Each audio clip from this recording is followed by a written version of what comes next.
તારે કહીએ હા એમાં દેવી આવે છે પણ બુદ્ધિ પાડે છે મોણો ભૂલ એક કરે મિનિટ આપણે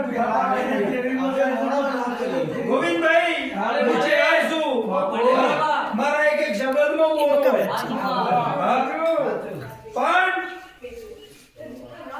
મહેમાન આ તો આ બુંદે વર્તો કર્યો હા કે એ માતાઓ એવું કહે છે હા કે પેલી કોક ઈમાં નહીં ભરાતી હા પણ કોક માટે હું ચહેર બોલી જઈ લીધું લ્યા તમે ચહેરે જવાબદારી લીધી હા જો કદી મારી જવાબદારી એ ખોટ પડે તો મારો ટુકડો નહીં ગયા